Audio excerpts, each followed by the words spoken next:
amazing pasta dish, one of my favourites. Spaghetti alla vongole. I don't know if I like clams or I've ever had clams. You've never had clams? I don't know if I like them, want them. You never had like a seafood pasta? Once with frozen clams. Okay, I just trust you, yeah. I'm just going to keep it rolling It now. doesn't sound like you trust me.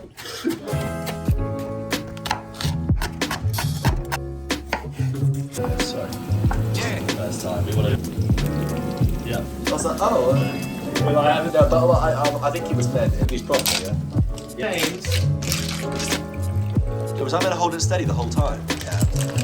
No, your wrist covered all... Rolling. Oh. Excuse me. Look at that, look at the way that looks. Oh, I'll have more spaghetti. So there you go, my friend. Spaghetti alla vongole. You've not tried it before, or at least it didn't sound like you'd had it. Never tried it, never heard of it. I just, you said a vongole and I started to do a Seinfeld reference. A vongole! So if you've never had one before, spaghetti alla vongole is it's spaghetti with olive oil, tomato, garlic, parsley, chili, a little bit crushed chili, clams. You cook it in a Pinot Grigio and you make a lovely sauce, mixed all together with olive oil and starchy water. It'll take you to the seaside. It's fantastic. Let's try it because it's going to get cold. Well, one more thing before we do. No, I know you're so keen for me to eat this. It does look fantastic. What does vongole mean? Oh my God, I don't know. Oh, okay. Your research. Yeah. Okay, let's get it. I love it. You think I'd know what it You've got a little means. side bowl here for the clams. Because you want to throw the clam shells in there as you go, so it streamlines the process. It's a lot more subtle than I actually expected. Really? To be honest with you, I thought it'd be more. I thought it'd be fishier. Yeah, it's not. Sharp, but it's not actually. It's fine. But in a good way. Can you taste the wine like cutting through it with the acidity? I've got a little bit of the wine. I've got a little bit of the chili. I've got a little bit of the salt. But no ingredient is overpowering actually, which I quite like. I think when I thought of a seafood, maybe I thought of like the linguine di mare. Linguine di mare. Yeah. I was thinking of that kind of overpowering seafood flavour, but actually this is quite subtle, quite nuanced. I daren't make any pasta for you because I wouldn't be able to do it on the same level as this. What do you mean? Oh. Pasta, anyone do it. Easy. I do think I've refined a good bolognese now. I think I make a good solid bolognese. I would love you to do a bolognese, but that takes a lot of time. I might pre-make it and then sauce it up here. Make it the day before, let it marinate. That would be so beautiful if you did that. I was feeling a little bit ill this week and I tried something. My colleague was like, raw garlic is the thing to have. So I had some garlic tea.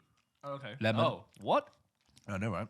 Lemon, honey, and garlic tea. And you know what? It made me feel loads better. The lemon and the lemon and honey I've had before, but I understand. How does the garlic come in there? Well, the garlic is like the superpower. That's like the, Krypton, like kryptonite. I know what garlic tastes like, but what does it taste like? Yeah, but like when it's covered in, and if something's covered in honey, anything tastes nice. And it's hard. And it don't go near anyone for like 6 hours because you will smell. Yeah. But yeah, I did feel a lot better. I mean, that's what's like in the chicken noodle soup and all that stuff. It's all about the garlic. Wow. Really, that's what it comes down to. I think you've been at the pub. I've always, as soon as I started working for myself, or I knew I was getting calls to a number. It's any unknown number. Hello, James Briefel. Or you just get Talia to pick up first. Hello? Yeah, James Briefel Industries. Yeah. It's every time. Some people are like, why are you being all formal? But every so often, it's client. And I'm like, I'm so glad I answered hello, James Briefel. You should say you should pretend to be your own secretary. So I saw a TikTok about this. It was the girl who said, this new hack I've learned where whenever I go to a restaurant, whenever I book a hotel room, I get my assistant to do it. I don't have an assistant. Yeah. I just call on behalf and I get treated incredibly. I get a better table. I often get upgrades. I was like, holy shit, I'm going to start doing that. Oh yeah, well, Mr. Briefel would like to... I'm big on behalf of Mr. James Briefel. Mr. You don't know... Oh, okay, well... Pulp Kitchen? Yeah. Mr. James Briefel would like... Are you a rugby fan? No. Fine. There goes that anecdote. Yeah. That's fine. Why? You can go for it? No, there was hate rugby. Ruined school. You hate rugby? Yeah, school ruined rugby for me. Even to watch it?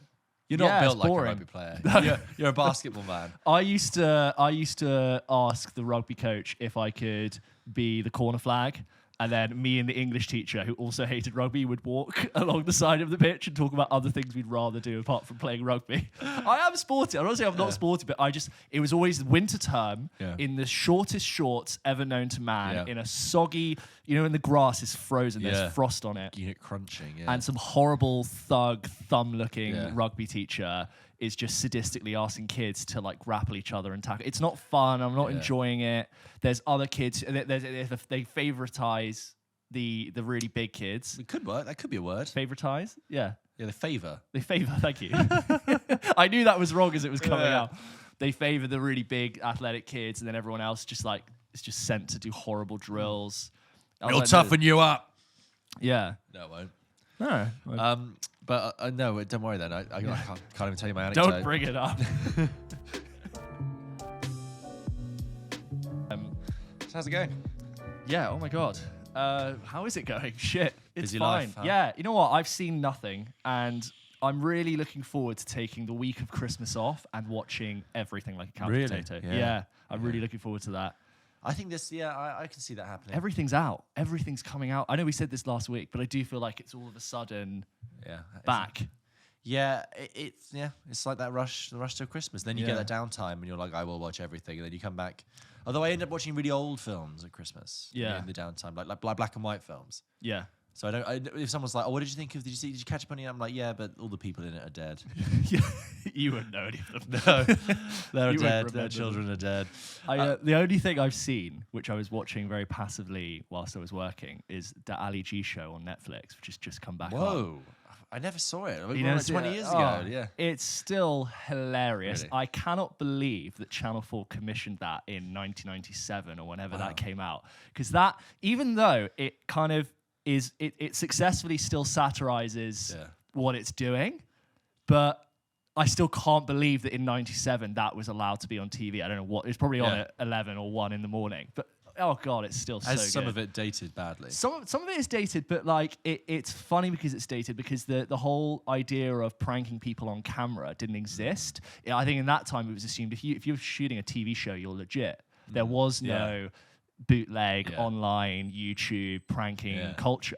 So you probably just like he has MPs on there and like heads of the FBI. Yeah. All these things that people who would never do an interview now because they would think, well, unless it's the top TV, it's just the wind up. But actually, you say that, but then like he has actually been able to continue it. And you know, he had that Sacha Baron Cohen had that show recently. Who is America? Who is America? Which I didn't watch, but you did. Yeah, very funny. Like, but I remember him telling a story. There's a really good Hollywood Reporter roundtable, which has got loads of great people. It's got Sacha Baron Cohen, but it's also got Ted Danson, Henry Winkler, Don Cheadle, Jim Carrey. Yes. You imagine how much Ted Danson's getting paid? and also then just like one guy from Veep who I have no idea who he is. But anyway, and in this round table, like Sacha Baron Cohen is talking about making that show, and he explains how he almost got to interview Ben Carson, who was the Republican. At the Republican convention, I believe. And he Dr. Ben Carson. Dr. Ben Carson. And like Ben Carson was like walking into the room, but then he explains like how it didn't work because I think he was playing with like a toy car or something that happened to be there. I don't want to ruin the anecdote, but it's so interesting. And then I should watch it. And then like the way that obviously then the security services like hounds like smell like a threat, like an imposter in the hotel. And they're like, we got a problem up on level 3. We got a problem up on level 3. And so like Sacha Baron Cohen explains this whole story of how he'd like to.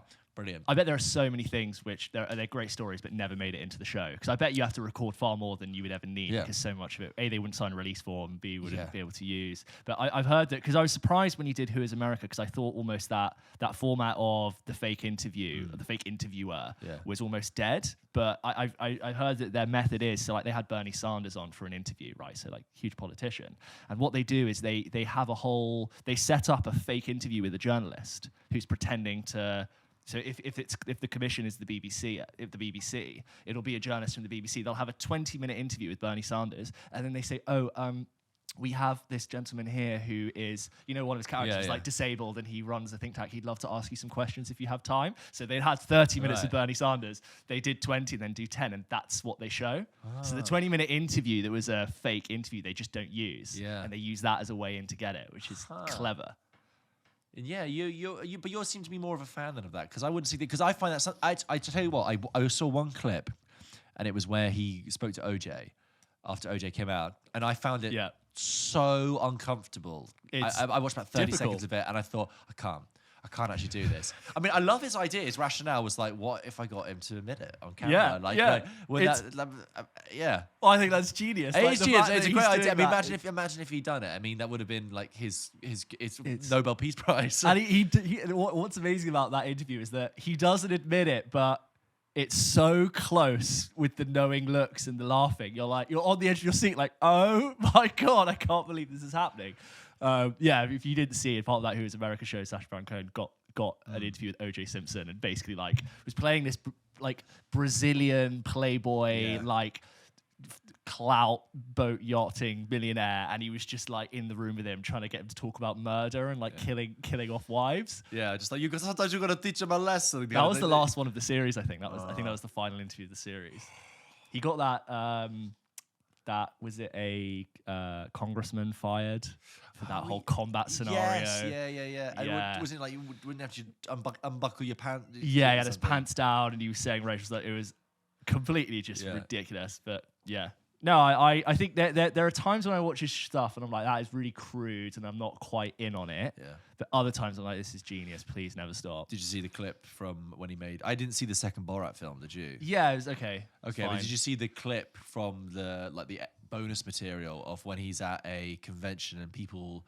I don't know if they twig that it's like Sacha Baron Cohen, but they twig that this guy is like having one. And we're talking, there's like right people there. Really? I'm talking really, really right people. People. Anyway, like, you know, the pitchforks come out, and like, have you not seen it when he's in the back of the truck and there's literally them banging on the vehicle and he's like, we've got to go now. Really? We've got to go. And I think it's the only breaking character. He breaks character. That's why it's so interesting. Wow. Because he actually breaks character, and he's literally lying down. It's like, I think it's an ambulance they've hired, and Wow. he's having to hold the door as they drive. He's like, just fuck. He said, I think we just go, guys. I think we just go. It's really hair-raising stuff because they've got footage of people slowly realizing what's going on, and they are angry. that he's sort of deceiving them and trying to make a mockery of them. Is that it? Yeah, he's taking the piss. The end of Bruno got pretty hairy. Never seen it. Bruno is like he plays a gay character, and you go like, long story short, the final scene is he reignites with his friend at like an MMA fighting arena, and they're gonna fight, and instead they just start making out in front of this incredibly masculine crowd, and they're getting really angry, and they're like trying to climb in and kill them, and you're like, oh my God, it's like one of those situations. You're like, get out. I tell you what, so good. I tell you what, he's got some cojones. Like that's the thing. That's what makes it good to watch, and he's so. I actually think that's like the sign of a genius, because Sacha Baron Cohen will always take something and like reformat it in his own way. Like, I don't know if you ever saw it. I mean, obviously this was a little bit more safe and a little bit more staged, but last year when the vaccine rollout was just starting to happen, he does an interview. It might have actually been in January, like the beginning of this year. He does an interview on Jimmy Kimmel where it's like live from his house. And he's doing a Zoom. And he's talking about the trial of the Chicago 7, because that was on the awards circuit. And he's talking about that, and he's like, yeah. And then he keeps getting phone calls going, hang on a second. Who is it? Ruffalo. What do you want, mate? I got AstraZeneca. I got Pfizer. And he keeps making jokes. There's loads of Oatly in there. He's just like, you just want Oatly. And then his wife, Isla Fisher, comes in. But anyway, and then he still tries to have this interview. And then the stakes get higher. So then Isla Fisher comes in. She's got a shotgun. She's like, the police are outside. And then it turns into a chase. And he's still trying to do the interview about Chicago. So he's like, Aaron Sorkin, mate, really good. But, I need to watch that.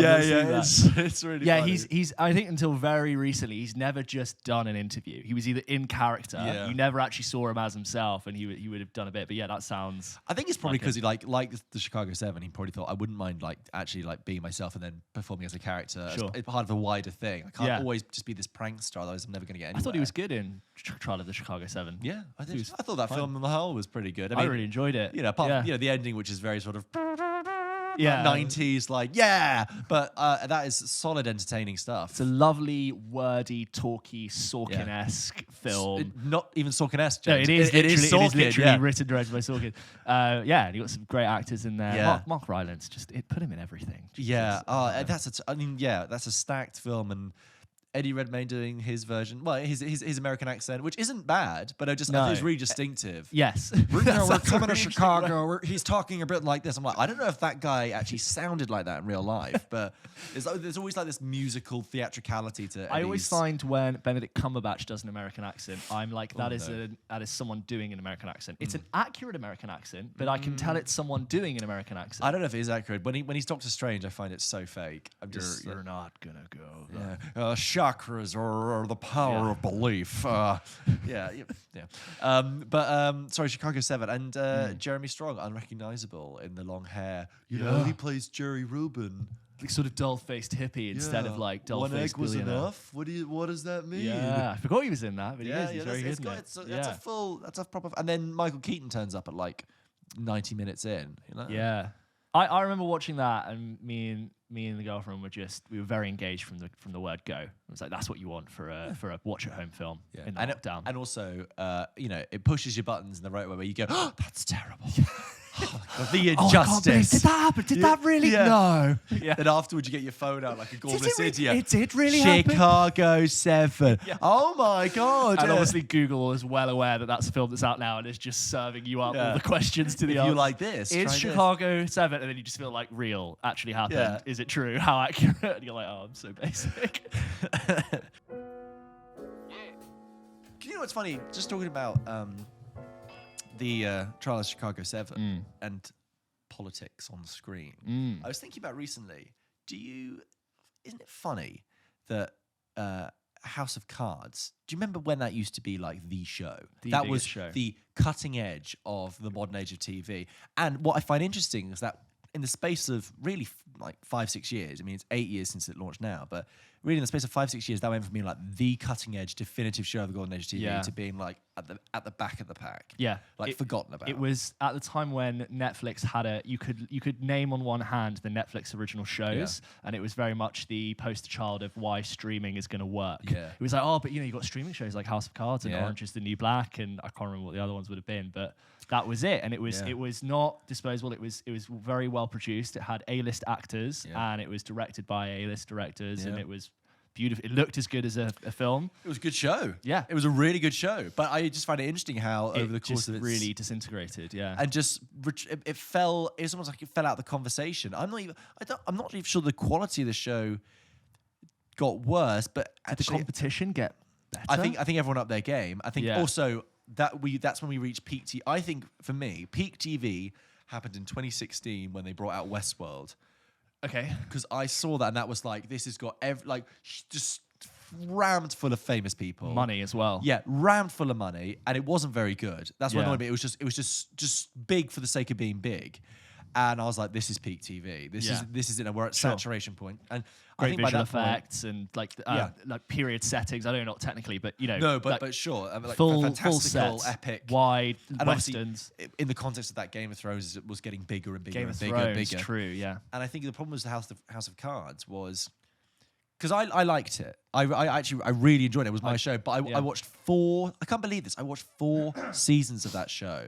And then I just didn't watch the last 2. I think I'm the same. Not because I had any bad reason, but I was trying to think, why didn't I stick to it? And I honestly think it's because when it started in like 2013, the type of politics that it was showing was very current. I never even thought about that. Politics became more absurd than... Yeah, and by the time it got to 2016, which was when I actually stopped watching it, how could it relate to... It felt out of date. It felt the so idea out of like fixing elections in hushed voices behind closed doors is like, and? Also, and then the idea of like politicians being suave and slick and Machiavellian. Yeah. You're like, no. And like having info on a colleague and forcing them to do something. Like, it's like it's all out in the open it's now. Normalized. Yeah. So true. I never even considered that as a reason why it would have become less irrelevant. Yeah. Where's the mystery? Where's the intrigue? I think it for a long time I had watched and enjoyed like 2 or 3 seasons of the show, watched the 4th and it was okay. And it was one of those things like, I'm looking forward to get back to it one day. And then not hearing good things, Kevin Spacey thing happening and him departing. And I was like, I'm happy to not go back to it. And that's just what happened with it. Yeah. And I think, I have nothing to say. Please cut before you get to this bit. Because I've got nothing to add. The idea of just, we're recording, so and a thought will come to me if I hopefully just say a few more words. That's the university seminar approach. And I liked the book. I read it all, cover to cover, front cover to front cover.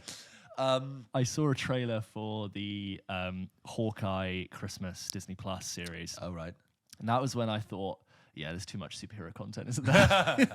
I think it could be good. I don't know. It's with Haley Steinfeld. We will inevitably watch it. That's the thing. I can be like, it looks a bit dumb. But on one hand, I'm like, this looks really like didn't need to be made. But of all the superheroes to not take that seriously Hawkeye's probably the one because he's not that fun. Shoving Christmas into it as a subject, it's a Christmas Yeah, setting. I know. I was like, it's a bit like, well, okay, fair enough. Okay, you really just plumped it full of sugar. Go for something, yeah. Yeah, they went, we need something for Christmas. Something for Christmas. Yeah, Who's not doing anything? yeah. Okay, Iron Man's dead. Thor's over there. Yeah. He's doing a film. Hawkeye. Let's do Hawkeye. Do you want to do a holiday special? And then Jeremy Renner just pokes his head in the door like, oh, what? Have you seen the poster for it that's out at the moment everywhere? Like on signs of, bus maybe, stops? but I'm not. It looks like a really generic PlayStation 2 game from about 2003. There's something about it that looks really like Uncanny Valley. They don't look like real people. Oh, yeah. And then there's just a winking dog shoved in the bottom. Yes, I have seen this. And I'm like, outside the station where I live. Exactly. Right. Yeah, I just saw it. Yeah. And I'm like, okay, you're going for like, this is dangerous, but also please bring your family show as well. Yeah, it's Marvel epicness, but hey, it's gonna be good fun. It's gonna be Christmas music. I think I have an unbreakable rule with films that there is no good film with talking animals. If I see a film advertised, when Doolittle, Doolittle, Robert Downey's thing, came out last year. Heard, but when that came out and it was like it's full of talking animals, got those famous people, I was like, avoid.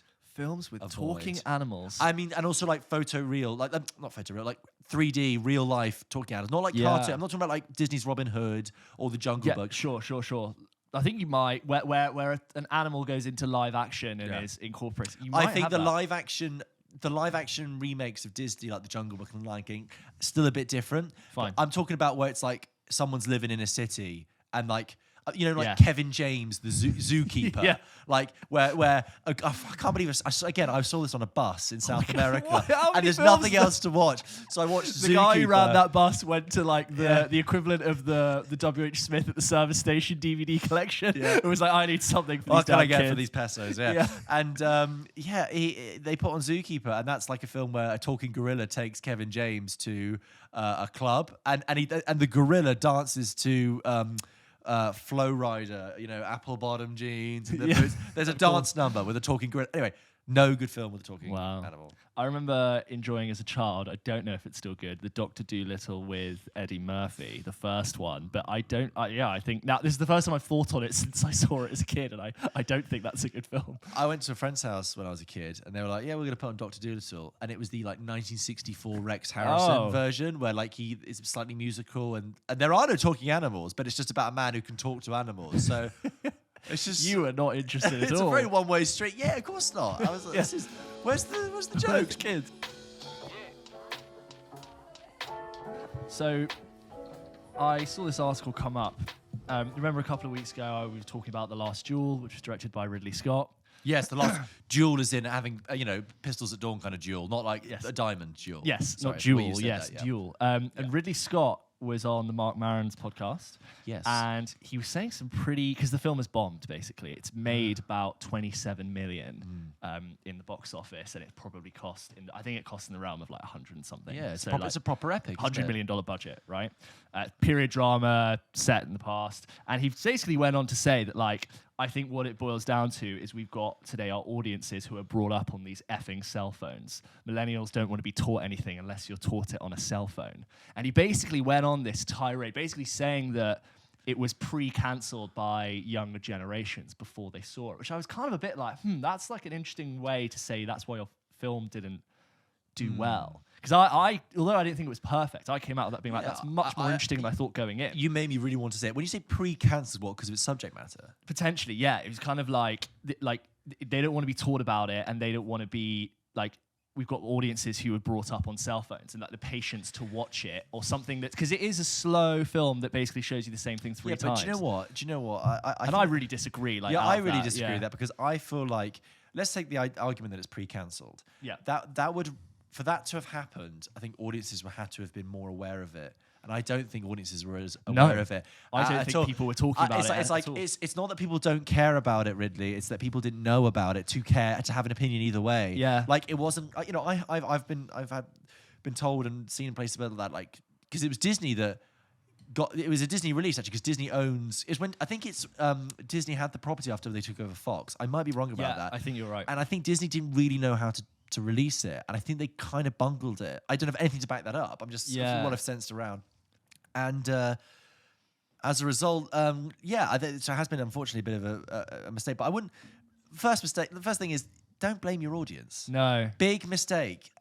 That's like classic cranky old man. I mean, Ridley Scott's what, 80 now or something? Yeah, he's getting there. You know, like, to be like, oh well, the audience doesn't like it. No, you could also blame marketing, right? If you didn't effectively can communicate why you should see a film. Exactly. Why did you? Why did you not communicate that? Because I thought. Because can I just say, we're sat talking about this. That came out in September.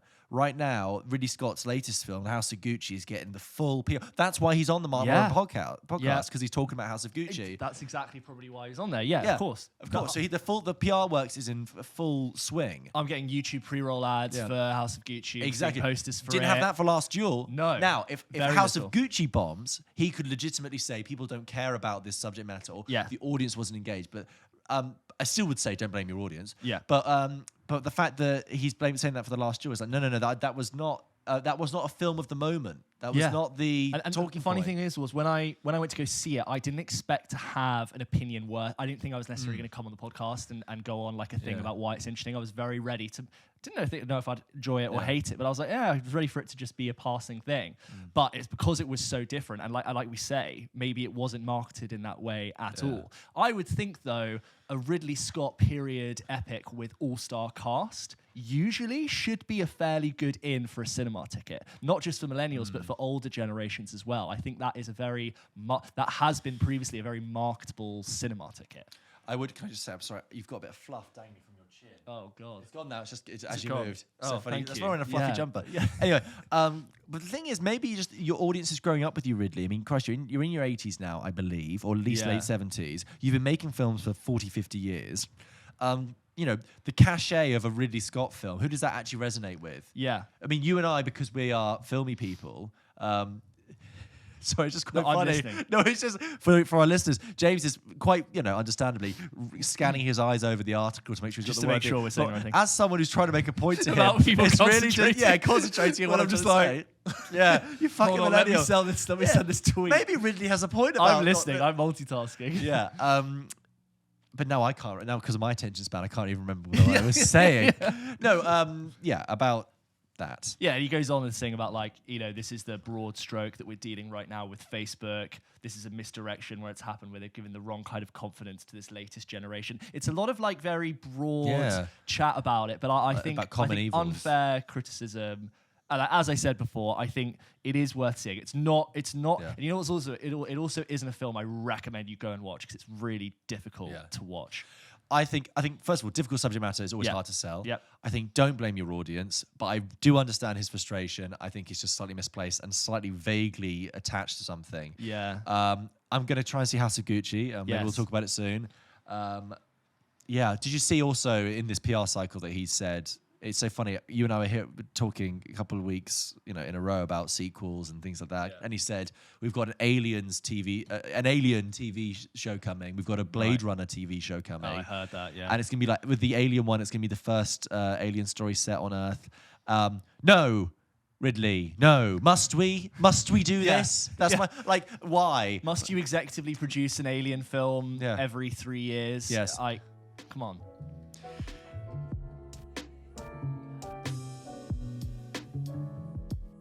So I've kind of got a game / talking point that I wanted to sort of bounce around with you.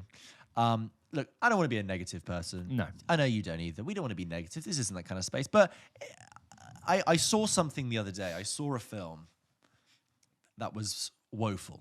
Really? Really, really bad. And, when you see a bad film like that, it really sticks in your memory. And it got me thinking about what could I say are some of the worst films I've seen. Now, I thought that's actually quite broad, saying the worst films you've seen, because you start thinking about what's the lowest quality, and I thought, no, let's attach it to a time frame. What are some of the worst films I've seen the last 5 years? So I saw this film and it was awful, but what was the film before that I thought was really awful, and what was the film before that was really awful? You know what's interesting about bad films and people's reactions to bad films is that there's so much work. People react quite badly to a bad film, more so than they maybe need to. What is it? Is it because you commit time to something and you get a little bit invested and then it lets you down? Because people get that was terrible, but it's just a film. But I think it's this is a classic Mark Kermode thing that he's always said, and I, Right. I hate to like reference another podcast, Sure. but like we are the generation that grew up with him on the radio, course, yeah. and he always said it's the secondary infection thing, which is it's one thing to see a bad film, but it's when people get really annoyed is when it's almost like offensive. When it's Yes. almost like it's so bad to the point that like that actually offends my like The core of who I am. and maybe I tell you what, I've compiled a list. It's of five great. 5 films I've seen in the past 5 years that I have at the time have thought they were absolutely woeful and dreadful. Okay? At the time, but have you? No, grown- you know, okay, fine. but then, Well, I thought they were dreadful. Then I saw the next one, and I was like, "Well, that's the most recent awful film I've seen." Oh, I and then I see. saw the next one. So I've got 5 films over the past 5 years, and maybe if we go through them, we can pick out why those films really, and maybe you've seen them. Maybe you agree or disagree. yeah, let's do it.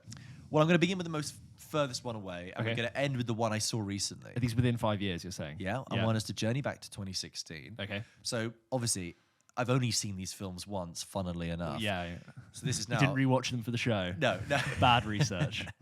The one film I remember at the time in 2016 being like, this is god awful, was Batman vs Superman. Oh God, yeah. Which, in hindsight, when you say that out loud, sounds like, well, what did you expect? It's like the most generic sounding. It wasn't even Batman v Superman. Dawn of Batman v Superman : Dawn of Justice. Or because that title screams to me, we don't know what this film's going to be about. And that was the problem with that film. Because I think when I remember that film got announced in something like 2012, 2013, I was like, there's no way it could be bad.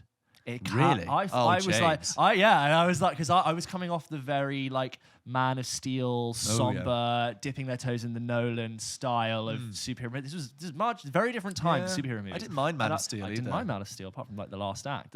I rewatched Man of Steel. I want to say 3 or 4 years ago, and like the first two-thirds of that movie are really watchable and enjoyable, and then It's lose about it. 40 minutes of loud noises. It's interesting you say Batman v Superman, because I agree with you. It is a woeful film and a huge missed opportunity. It is an Oscar winner compared to Justice League.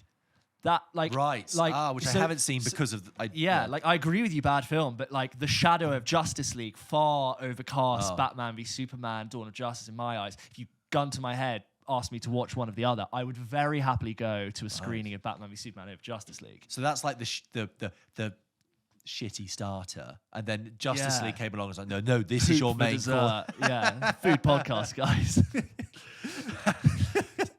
And you even watched the 4-hour Snyder Cut, didn't you? I watched the Snyder Cut just because at the time it was coming out, it was just bubbling into the top of Twitter and pop culture, and there was all this. I think we were in lockdown as well. We were in lockdown, and there was all this hype about it, and it was 4 hours long, and I was like, yeah, like fuck it, let's do it. And it's better. But I think I mentioned maybe at the time, watching that through once, I got to scenes and I was like, I'd cut that. Yeah. I'd cut that. And like every third scene, I was like, this is ridiculously long. That's not a film. Yeah, 4 hours. Yeah, no, that's just like, well, we didn't even bother editing it down. It doesn't scenes don't edit from one to the other in a way that like films flow and they make sense. It is a series of scenes that last 4 hours. It's like an art installation. Yeah. I've never seen a film and going, that's not a film. Yeah. That's just a series of things. And it's so long. There's so much that's better, but Well, no, I remember didn't want people saying at the time, like, you get so much more characterization with these characters. I'm like, of course you do. You've been given like an 4 hours. unlimited time to just, if you sit with half a day to. And it's not like one of those things that, well, if they'd broken it up into 6 45-minute episodes, it would work like a TV show. No, it wouldn't work. It wouldn't make sense. No one would tune in for episode 2. Okay, well, moving on from that, I thought that was pretty ropey. Yeah. Then that was topped by what you could refer to as a sister film, a cousin film, which was Suicide Squad. Oh my Ladies and god! gentlemen, which we saw together in August 2016, which was the first time, just as a film and food podcast, I should say, that James gave me a Tango Ice Blast, which I never had. And cinema Tango Ice Blast, which is like having like a yard of sugar just poured into your brain. It's what I imagine having a pint of cocaine. It's like before going into the cinema, you're just there, like you feel because you kind of. It's one of those things you kind of drink in the adverts before the film starts. Yeah. But like the film starts and you're just vibrating ever so slightly. It says a lot that the most memorable part of that cinematic experience was actually seeing the teaser for Dunkirk. Yeah, which was the hats. The guys on the hats, the helmets, the helmets. And that wasn't going to come out for like another 9 months. Yeah. And then, So we saw Suicide Squad, which Before you go into Suicide Squad, Okay. I'll never forget the first teaser trailer for Suicide Squad and what that film was promised. What that film looked like it was going to be, Sure. and I was so in. I had no idea what the Suicide Squad was, but it really looked so cool and different. And But that was slow. the problem, because then everyone loved the trailer, so they got the guys who made the trailer to cut the film. Yeah. That's why the film has about 100 songs in it. Like every time there's a scene change, there's a song. I had a headache. Yeah, and I remember you like shaking your head. It got to the point where you had these. They introduced the characters, in the sort of first act, and you would get this like animated splash screen and like graphic text would jump like a out, video game. and you would have like a different, like someone at the house party has left the iPod on shuffle, and it's just scanning across artists. Look, it's really disorienting. Look, for context, obviously, I didn't need to contextualize Batman v Superman because that is what it says on the tin. Yes. But Suicide Squad, I mean, most people know, but that was the They just did another DC one, film and that came out in 2016, and that had like the problem with that film. If we're really going to examine it, was like they had no idea. Now, you and I have both seen the new one, which we haven't really talked about. But I would say, but the new one is far more watchable. It's a huge improvement. A huge improvement, but it still has its flaws. But the big difference is this: it's like Suicide Squad 2016 had no idea what it wanted to do. This had an idea. It's the difference between having no idea and having an idea. Yeah. And how well it executes that idea, well, that's here and there. But that's why Suicide Squad was such a bad film, because it had no clue from scene to scene how it wanted to go about itself. I left being like, where was the film I saw the teaser for? Yeah. That like moody, artistic, different. It had a different like feel and pace to it. I was like, this could be really different. I remember seeing a newer trailer like when they released it and being like, oh, that looks really different, but I'm sure it'll be. I'm sure it's just like an international trailer or something. It's quite depressing that. Oh, did you see? Sorry, Jared Leto wants the Aya cut of Suicide Squad. Oh god. I was like, no, sorry, just I'm you, not, Leto. Yeah. just you, Leto, because you get lambasted for your Joker performance. Like, I don't want it. We've got a new Suicide Squad. I don't want now like a new version of the old Suicide Squad. No. Sorry. No. It's quite worrying that images can be manipulated to such an extent that you could make a new film out of essentially the same footage. Different cut. The Justice League cut is insanely different. Like what Whedon clearly cut from the old one is like, why would you get rid of that anyway? But just interesting how much they shot. And just so I'm clear, the new Suicide Squad, the James Gunn one, which is called The Suicide Squad with Idris Elba and stuff, yes. I thought it was fine. Yeah, like watchable. Fun, watchable. I saw so many really inflated tweets like, this is amazing, this is the funniest thing, this is exactly like, what... down everyone. Okay, this is not anything incredible. It's a very enjoyable time. Yeah, it's a classic B movie. Yeah. And which is what it sets itself up Could to be. enjoy it on a plane. Could have enjoyed that on a plane. Yep. Okay, so that was 2016. Yeah. Wow. I think it was then topped by a film that I saw that at the time I just thought was okay. But now I look back and I think that really yanked my chain. Yeah. And that was Alien Covenant in 2017. Talking about Ridley Scott just now. Every time you say a film, I'm like, yeah, exactly. Like, oy vey. What a risible game. But like, talking about Ridley Scott there, it's like Alien Covenant, which is purports to be a sequel to Alien, like a new Alien film, but it's actually it's a Prometheus sequel. Yes. That's what bothers me. Yeah. It's got this cloak around it, but actually it's a Prometheus sequel. Ridley Scott returned to make that. And everyone was like, he made the original Alien, and I was like, 38 years ago. That's a lifespan in terms of cinema. They made films very differently, and I don't know. What did you think of Alien Covenant? So much plot, so much waffle. We've probably had this. We've talked recently about how much we enjoyed Aliens and Alien. And I think that one of the cool things I always liked about Alien singular is the horror of it is that it is such a normal happenstance of horror.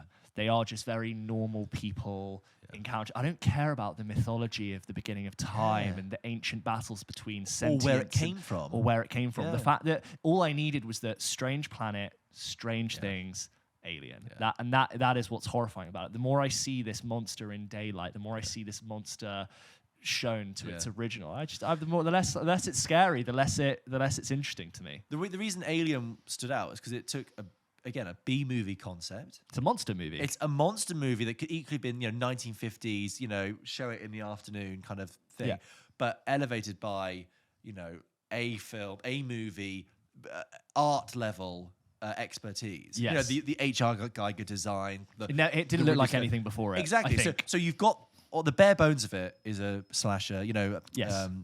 Monster. They're movie. getting picked off one by one. There's that element. classic monster territory. And then it's elevated by this really like artistic approach. Yeah. And it's similar to what I think about The Thing. Yes, Which literally was based off like a 50s both monster like movie. masterpieces of special effects and like being efficient with the kind of lighting and design instead of like trying to go to plot and synopsis. I think because that I remember the marketing for that was very like horror. Fading Covenant. Sorry, it's very horror, and there was all of these like people becoming zombie-ish on the ship. And there's a moment in that movie where it really is a film of two halves, where you separate into this upside down pyramid where Michael Fassbender's when it becomes twin Prometheus thing, too. it really just goes into full Prometheus, and not the good any good part of Prometheus. No. It's just heady and like, I'm confused. Do I care? Yeah. I'm not in. Loads of talks about the beginning and Byron and Shelley and to meet your maker. And There's lots of very dark rooms. I've never talked about this, but I think sometimes films really get let down by setting things in really dark rooms for too long. Yeah. You need to like lift the lights to get me to connect. Do you remember the opening of Solo? You probably don't. Oh, Han Solo. Han Solo. Yeah.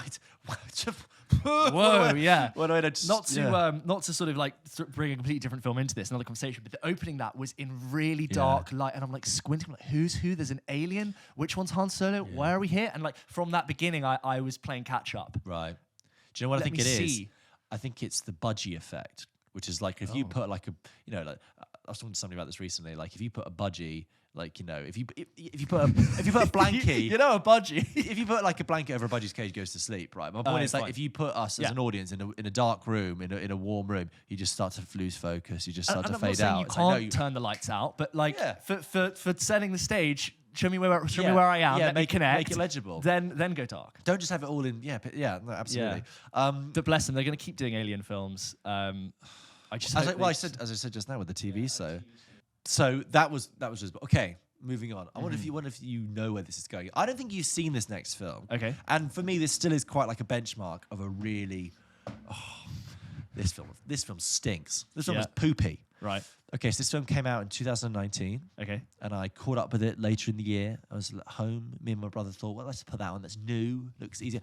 Made by a very prestigious director. We all love his stuff. Written by a household screenwriter who's, a particularly writes in a particular style. But some people hate these kind of films. And it had a really weird premise at its heart. The film is Yesterday.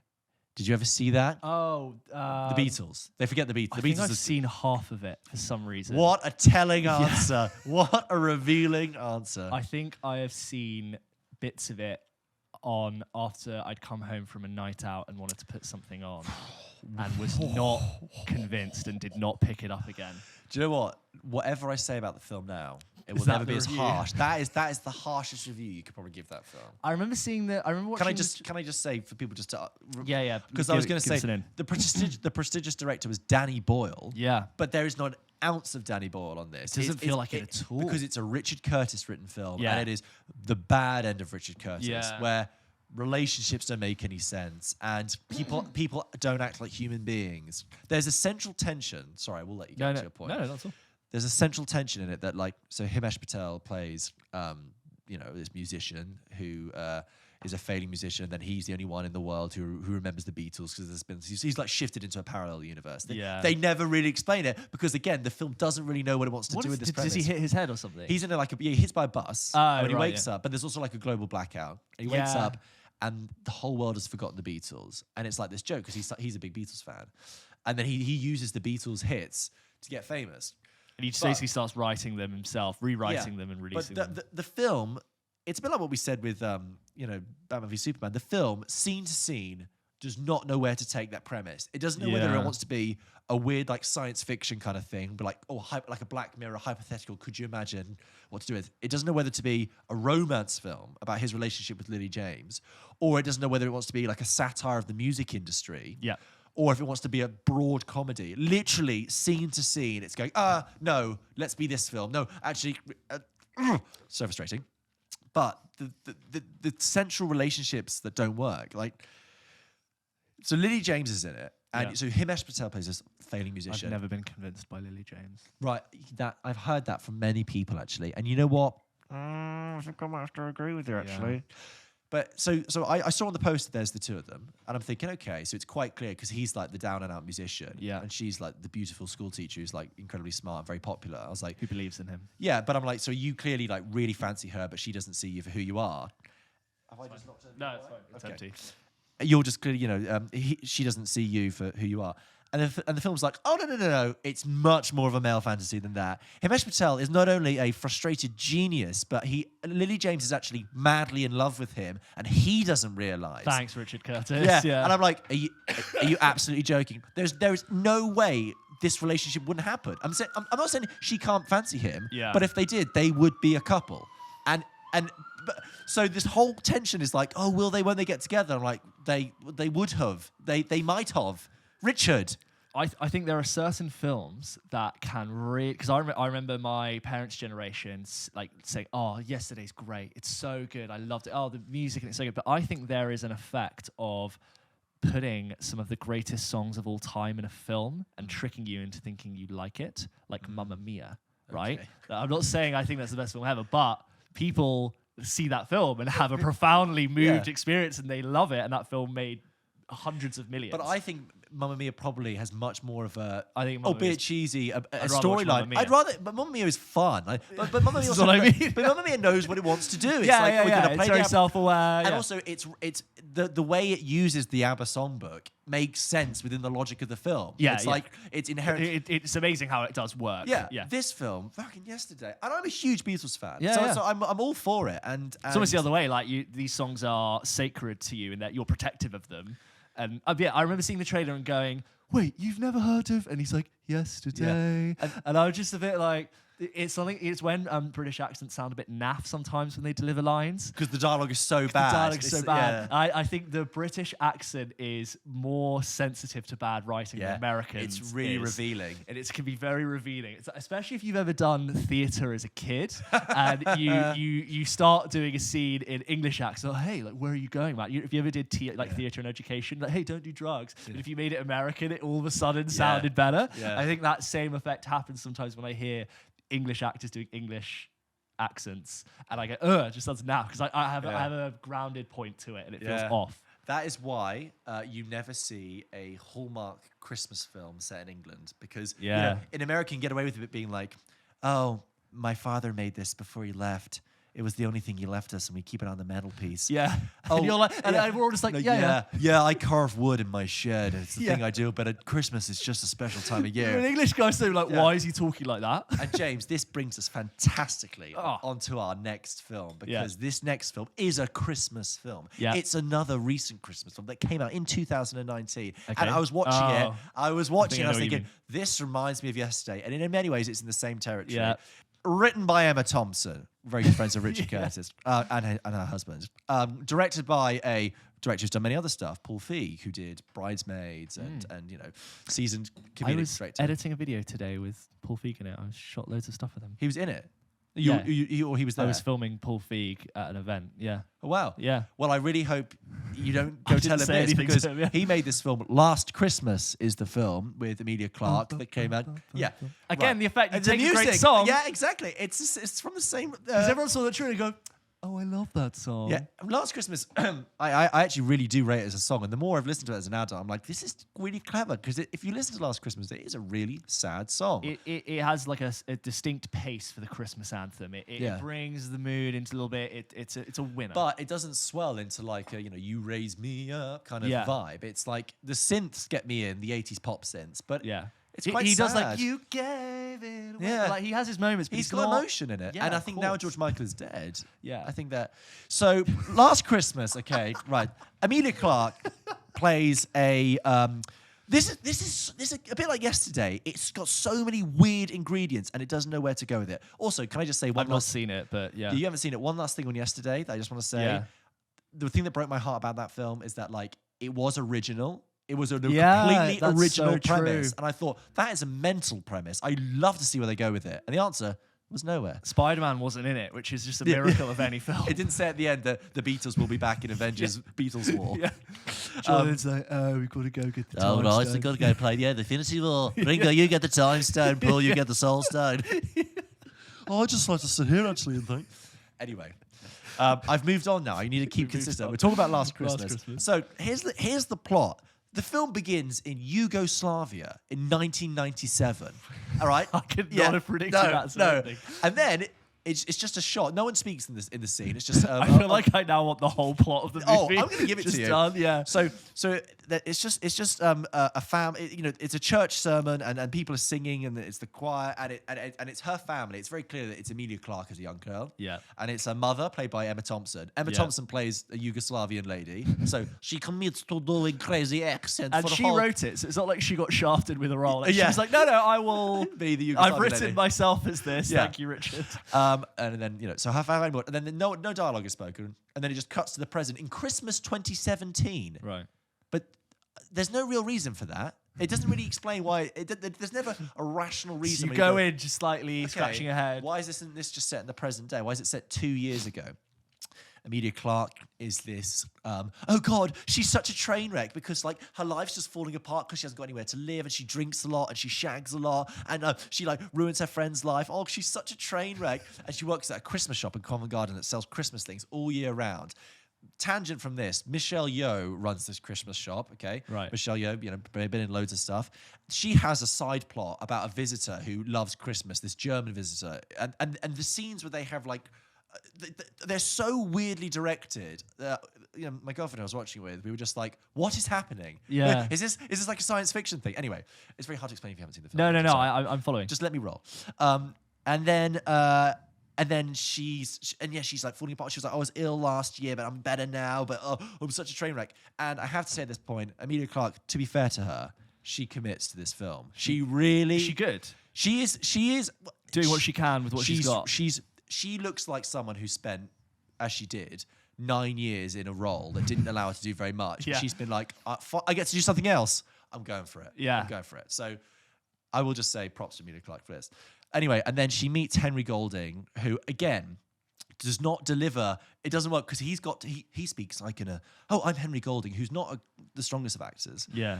And he speaks in that sort of posh accent. And because the dialogue is so stilted. I hate the depiction of like posh English guy. Yeah, he's basically Hugh Grant, but he's a bit more modern and he rides a bike. But because the dialogue is so stilted, it doesn't really work. Okay, so why is this film bad? Because, like I said, it doesn't know what it wants to do from scene to scene. There's a huge, howling, really, really obvious thing about the film that everyone spotted. Everyone spotted in the trailer, and the film does zero. Can we spoil it? I think Last we're going to Christmas? spoil it. Okay, I am conscious that we are on a lead up to Christmas, and some people might be watching a Christmas it's film just this come year, on Netflix. and it's fairly new. It's just come on Netflix. So spoilers for Last Christmas with Emilia Clarke. Yeah. Which you haven't seen. Which I haven't seen, but so what do you think happens, James? So I think he's the angel the whole time, right? He is exactly that. He's the angel, and he's dead, but she can see him, something like that. Because you know why, he's guys? Not real. Because last Christmas he gave her his heart. Boom. Literally, he gave her. He got hit by a bus.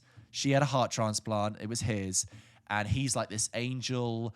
Weird thing. He'll never communicate with anyone else in the film, will he? He'll never actually speak to anyone. No, he'll never speak to anyone else. He always wears like Bruce very Willis beige. in The Sixth Sense. Yeah, beige. Another spoiler. 20 years old. Come on. He wears very beige, bland, like sort of angelic colours that you could ascribe to any sort of particular personality.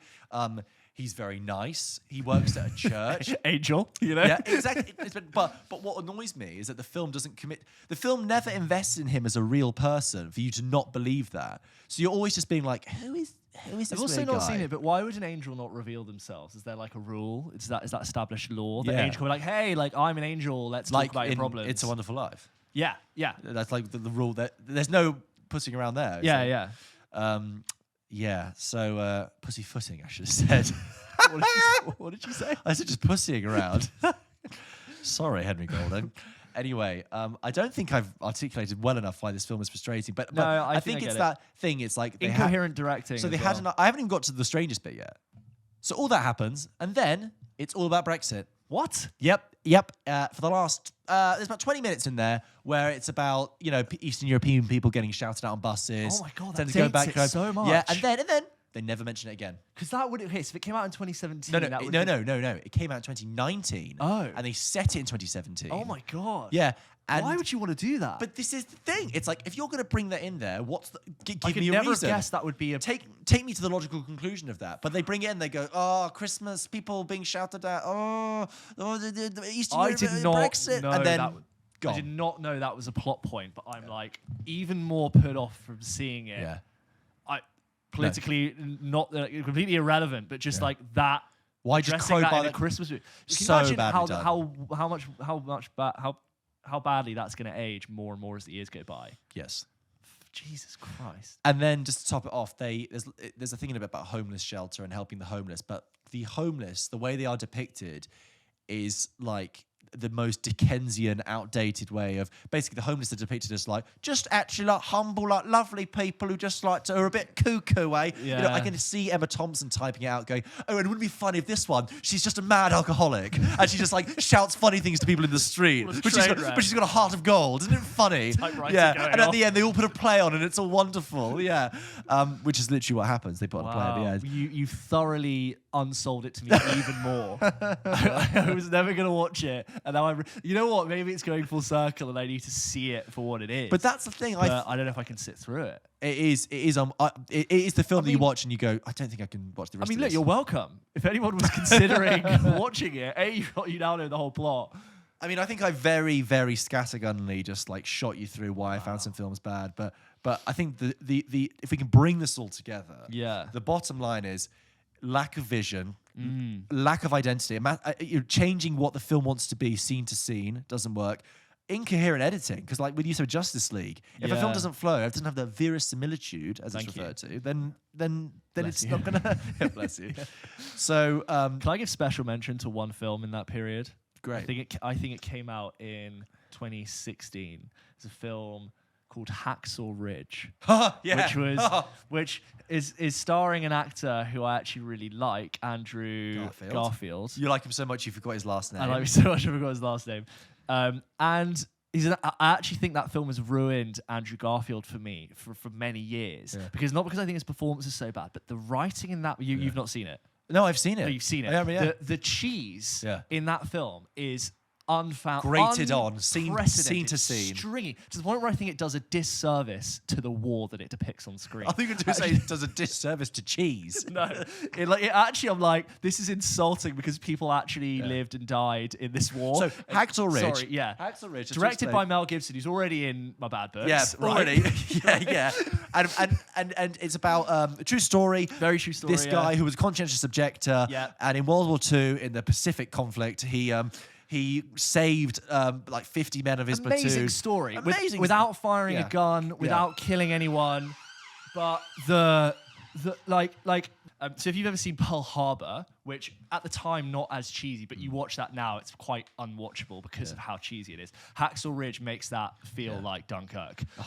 It's just so bad. There's moments with the dialogue. It's like, one more, I could have saved one more, and like there's where he says goodbye to his girlfriend, and the level of sunset and sunflare, and they're like holding each other's hands. I had to stop myself laughing in the cinema. Talk about a Hallmark movie, elevated for some reason. That got Oscar nominated. That's what bothered me about that film. The way that people just took that in without even blinking. Were like, wow, what an inspirational film. I felt like I was the crazy one in the room. I was like, who is racing this? And like, as I said, Andrew Garfield, I really like as an actor. But after that, I was put off. I was like sickly sweet. Like, when you had too much sugar. I was like, I just can't look at you anymore. Yeah, I agree with you. It was so badly done that what bothered me about that, that film is long. It loves itself so much. It takes 2.5 hours, and the first hour is literally a debate about whether or not he'll go to war. And you kind of know he's going. Because it's a movie. It's called Hacksaw Ridge. The post is on the poster. He's in the battle. Yeah. At the beginning of the film, it opens in media res in the battlefield, and then they're like, I don't know if I'm going to go to war. I'm like, I think you will. I'm just going to say for some, I think you will go to war, Andrew Garfield. Yeah. And to Pearl Harbor's credit, right? That is a film with fake characters based on a real conflict that happened. So I think you get a lot more slack for the cheese that happens between them in the drama, right? Because it's not really doing a disservice to people who are actually there. Whereas that's a real character and a real story. Yeah. And I don't know this person. I don't know the details of who that was, but I would bet my life that they didn't have those conversations and speak in that way. Yeah, Desmond Doss, I think was his name. Desmond Doss. I don't think he did any of that stuff. And then what's such weird about thing about Hacksaw Ridge is that you've got this like soft, like very Hallmark Christmas Channel version of events. And then when it gets to the battlefield, Mel Gibson's like, fucking kill him! And then the blood, like people's heads explode. Oh my god, the violence! And, it's like, well, we got to do the same in Private Ryan thing because that's the thing to do. People's fucking like eyes get shot out of their skull, and it's just like, Mel, fucking pick a gear. So yeah, for Hacksaw Ridge, I mean, that was, to be honest, like we only did like 2016 and 2017, really. We did 2019 with Last Christmas. And yesterday, I mean, so. And not to be, negative, we talk a lot about the films we really love. We thought it'd be very revealing for you guys. Quite cathartic for us. Yeah, to let out what doesn't work for us. And I would like to say, you and I are quite patient people. Yeah. And I fully understand how hard it is to make a film. I really do. We fully don't. It's part of the point, right? Well, no, but I fully respect that. I couldn't do it. No. I know I'm aware of the skill. But you and I have both been on film sets. We know what level it goes in. And so I'm respectful to that. But there just does come a point when you're like, no, I'm sorry. I'm sorry. I'm sending this back. If it was a restaurant, you'd send it back with words to the maitre d'. This is definitely a thing we should pick up. I reckon there are more different time periods, different years we could dissect and go, oh, that was what was offensive. the worst film that year? What was the worst film Pick that a year. year? Best film that year, worst film that year. Yeah. Do best and worst, like Rose and Thorn. Oh yeah. You ever done that? It sounds like the rose of your day. What's the rose of my day? Like what was the rose of your day? What was the when I used to lead? Never heard this. When I used to lead summer camps and like I'd have my dorm of kids, I used to go around and be like, okay, so what was the bet? Like what was the rose and thorn of the day? They'd be like, the rose of my day was playing football, and the thorn was the poulotte, which is like the program, like educational thing we used to do. Medieval. It was a cult. Yeah, midsummer level thing. Now the rose and thorn of the day. Gather round the fire.